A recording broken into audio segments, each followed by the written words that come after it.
Okay, so full disclosure, I've just made the tomato and red pepper soup, which is phenomenally good, but I've just seen in the fridge that there's some leftover carrots and parsnips from a previous Sunday dinner. So why not utilise them, as I'm on a roll of using leftovers, into some carrot and parsnip soup. I've got 3 small potatoes, 2 chicken stock pots, rosemary, and probably the last of the lemon juice, and a tiny bit of mixed ground mixed spice. Never tried that before, but I'm just going to put a little pinch in the end, just to see if it gives a bit of a winter vibe. Why not? I didn't just say winter vibe, did I? Yes, I did. I'll own it. I'm fine with that. So, all I've done so far is I've just boiled the kettle. First thing to do is get the stock pots in. These are chicken stock pots. I've made I've made parsnip and carrot soup before, and I used mixed herbs and rosemary, and that was fantastic. But I also, in that instance, used veg stock. Now, this one I'm going to try with chicken stock, because I think it might actually work better. So let's just fire, let's say about 300 mils there. 300 mils there. Beautiful. Lovely, lovely. Put that to one side. Let's weigh the potatoes in a reverse fashion. 330. So 330 grams of potato. Let's have a look. Parsnips, 280. Carrots, which is the main ingredient, 400. So that's 400, 5, 680, 7, 8, 980, and about 300 mils of stock. This should be perfect. Okay, so we can ditch the scales now, and let's go ahead and make a trash pile, kitchen roll, trash pile. Where's my peeler? There's my peeler. Let's go with some potatoes. Actually, let's just peel everything and then chop everything. Why not?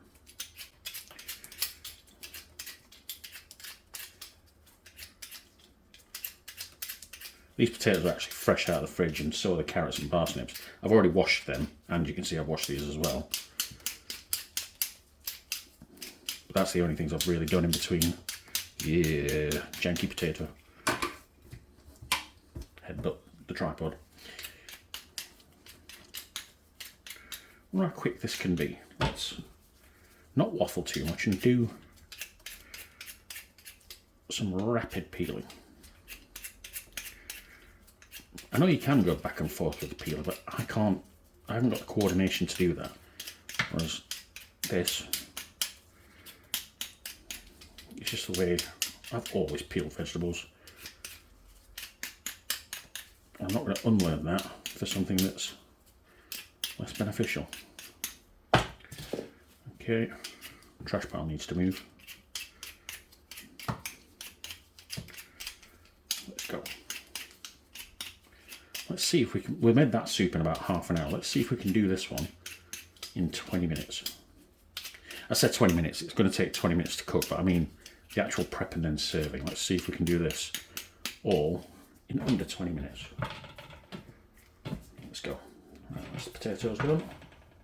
Let's go with the parsnips. Oh.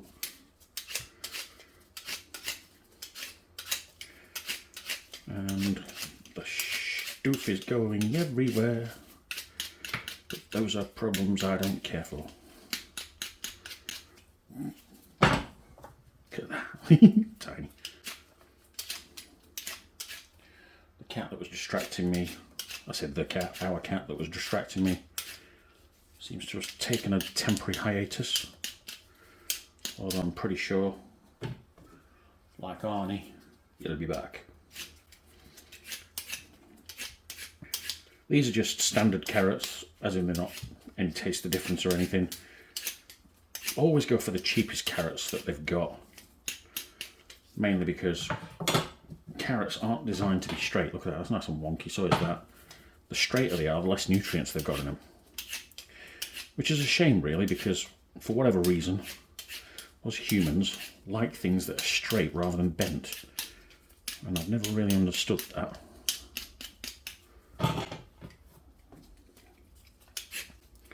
The other thing is these carrots, because they're actually the bendiest of carrots, often don't get sold. They get turned into animal feed, so the animals are actually getting way more nutrients in their food than we are. But yeah, I'm talking like literally going for the wonky veg bags at the supermarket. I might even try using the Oddbox service at some point in the near future. Mainly because this is exactly what this is. It's just remnants to get creative with, isn't it? Okay. And yeah, go on, someone can shift that. How many shall I say? 5, 2, 3, 4. No, 4 then.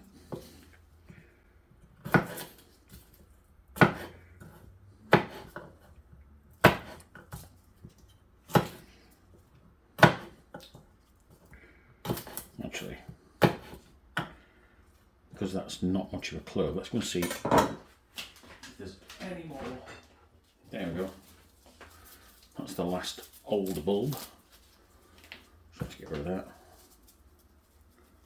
Hey! Come on, this is taking my average time right down for the sake of getting 2 extra bulbs. But it's okay.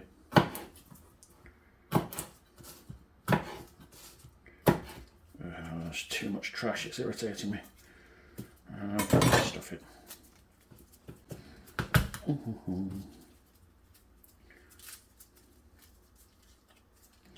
Stop doing things out of order, crush them all first.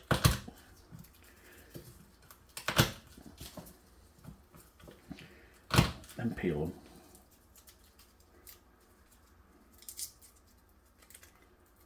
Check for any green sprouts. There.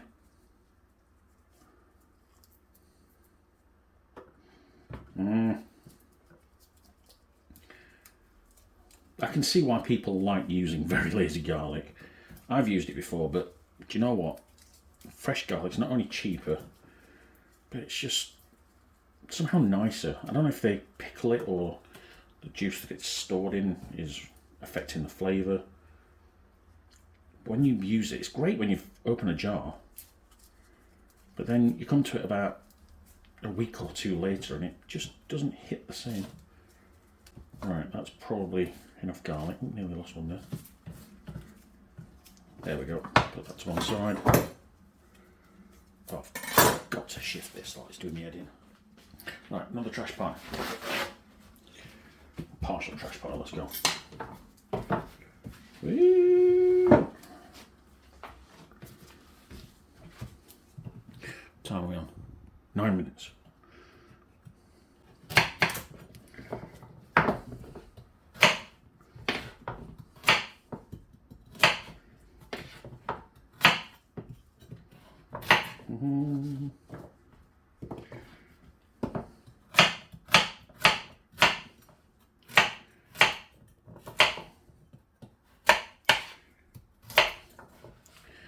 Deafeningly loud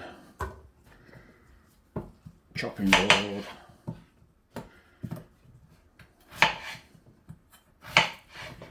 There you go. The reason it's so ridiculously loud, it's got these rubbers on the corner, which means there's an air gap underneath. Which means it's a small echo chamber essentially.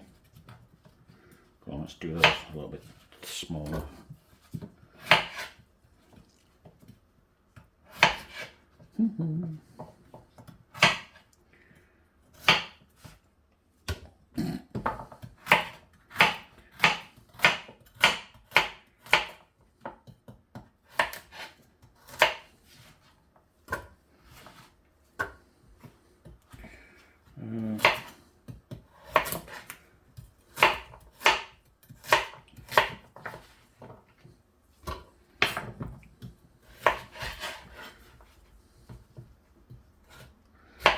This is a reckless way of using a knife, specifically when I'm on a speed challenge, but you know, as long as you keep your fingers out of the way. Should be all right.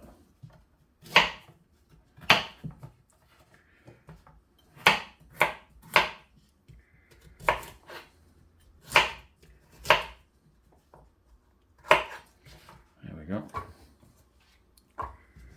How's that looking? Relatively filled.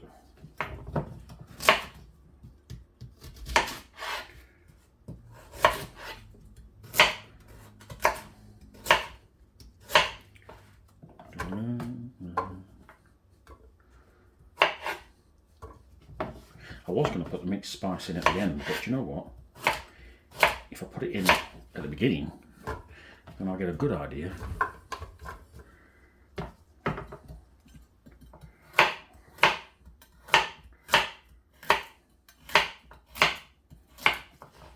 What it'll be like at the end. There! Is it getting full? That's reasonably full.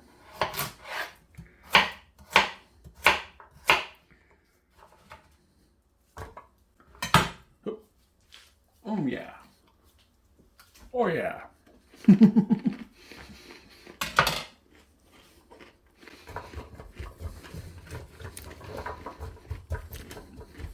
Excellent. Oh yeah.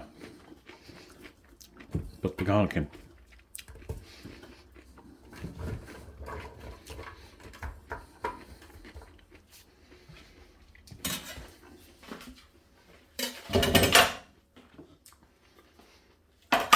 Clean as you go.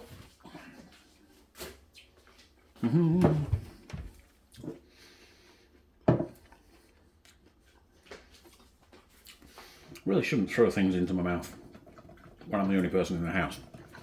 That's a severe choking hazard. I'm not going to recommend or advocate anyone else does that. In fact, I'm going to refrain from doing it because, well, for obvious reasons. Okay, fire all that in there.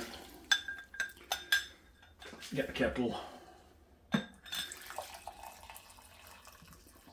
Add another, what's that say? 300 mils. Let's see how much that does in. Oh.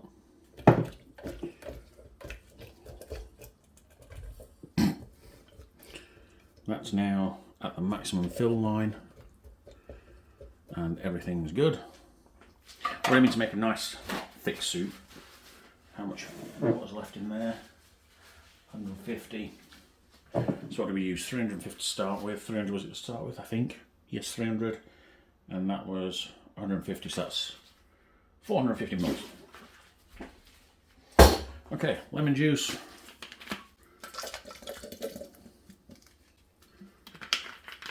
Could have weighed that, didn't. Tiny touch of rosemary.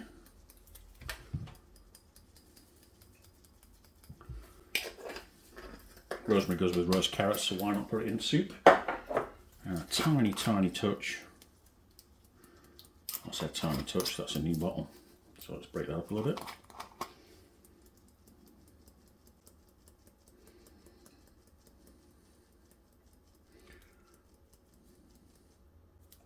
That's probably enough.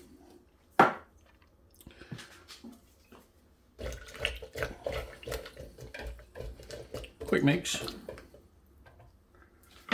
Put the lid on.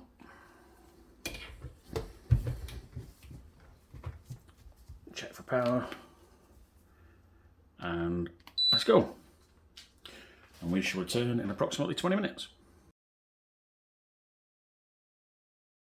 Okay, so I'm back after 20 minutes. It's just finished beeping to tell me it's complete. And let's take the lid off and see what we're working with. In fact, let's take the power out first. Take that away. Oh, this looks lovely and thick. Maybe too thick. We'll see. Just give me 2 seconds.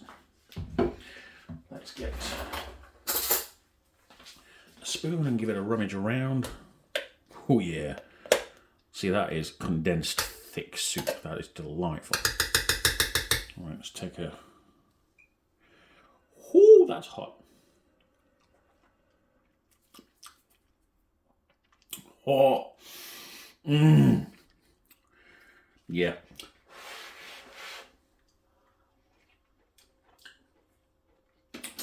That's so good. Let's take that and pour out some stuff. Of course, I've changed my units because every time I go to it, it's different. Let's not rage too much, shall we? Right, see the consistency of that? That is absolutely delightful.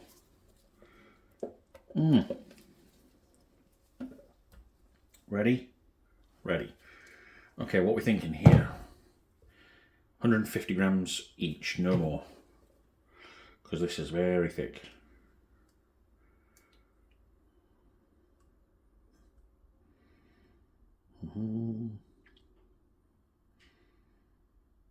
That's 602. 603, so that's 4 portions in there. 2 of these. Damn it. Careful. Stop holding. There we go. Let's go with 150 in there. 163, 165.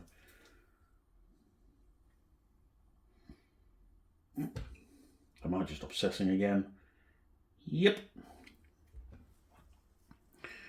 Do you know what? Let's see if this goes to 300, and if it does, we'll have this one for our lunch tomorrow.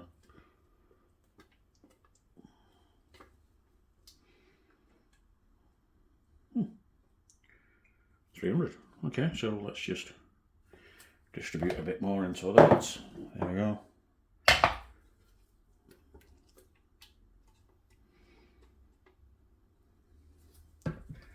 There we go.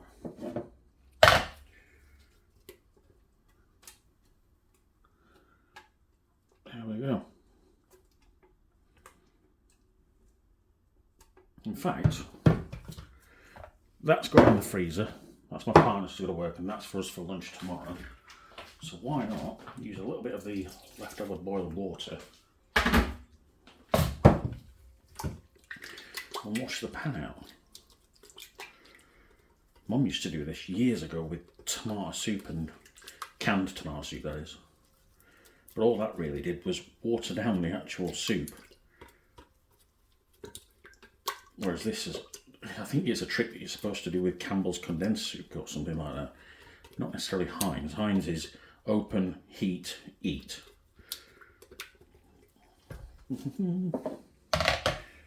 So we know there's 300 and something in there, isn't there? Yep, spot on.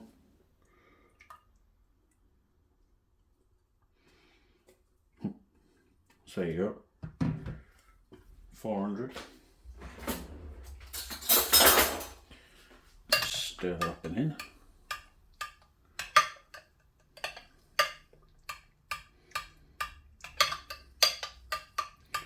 That's getting closer to soup texture. So we might want an extra 50 mils each. So water that down to, well, there's 150 puree. Add additional 100. Add 50 mils before you cook it. Add 50 mils after you've cooked it, and that'll cool it down. It means it's easier to eat and sooner to eat. Lovely.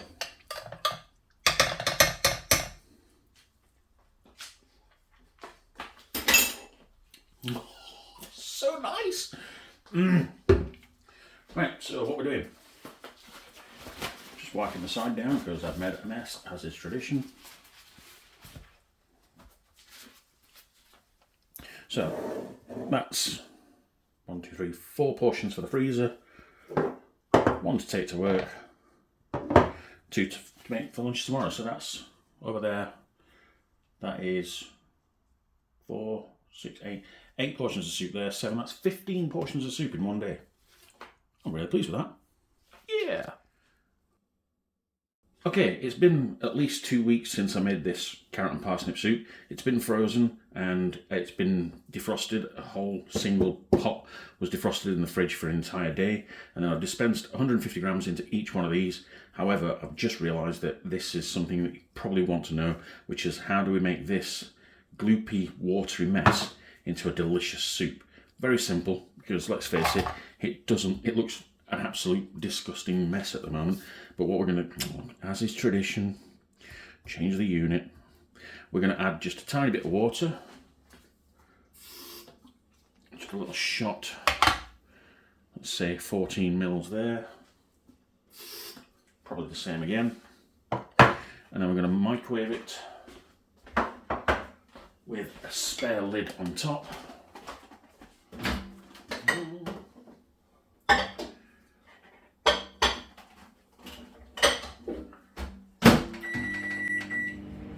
Now, because we're doing two at the same time, we're doing 2.5 minutes. When you're at work, all you need to do is 1.5 minutes, add the water first, 1.5 minutes, give it a good stir, and then about another minute tops. But then at the end, you'll see it's still a little bit too thick. So what you'll then do is add just a quick shot of water, which cools it down. So it means that you've got soup that's ready to be eaten with your bread or your toast immediately. Because the other thing is, when it comes out of the microwave, it's steaming hot and you can't touch it for the best part of 5 minutes. That's a great solution. So don't make it too watery in the beginning. Make it slightly watery at the beginning and then finish off with a little bit of water. Oh, and make sure that you add some pepper. So we'll return in 2 minutes. Okay, so they've been in for 2 minutes 30. Let's just give them a quick stir just to mix in that water. Careful, the bowls are quite hot, but the mixture is not. And then we're just going to do the same with that one. Mix it all in. Like I say, you're getting now closer to a puree consistency. However, still not quite soup. But if you taste the spoon, you can tell that probably needs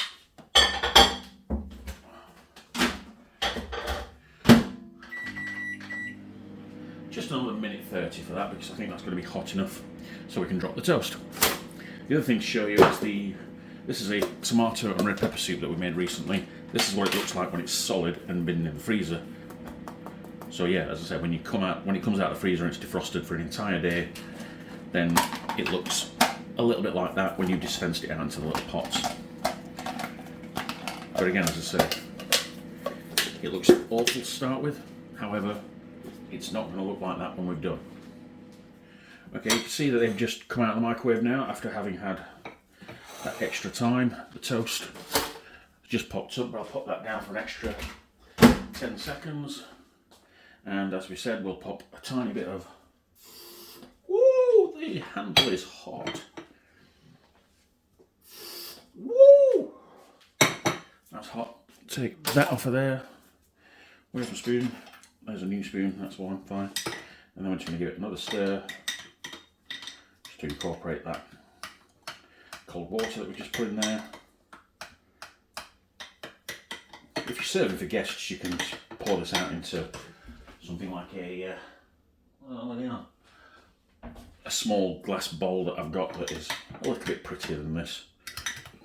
I think I used them for crisps the other day, so they might be in the dishwasher, or they might be in the living room. But either way,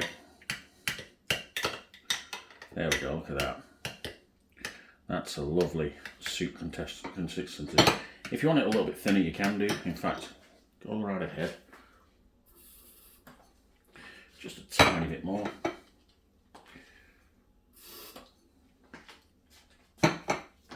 Just add because you can't take away. Yeah, look at that. That's soup now, isn't it? That's gorgeous. Okay. And finally, the toast. I know some people like bread with soup. Certain soups I like toast with. There you go. There you go. Put it over there. Delicious. Finally, add a little sprinkle of pepper. And there you go. Carrot and parsnip soup that's absolutely delicious and made from scratch. and doesn't look like a gloopy mess. We're winning.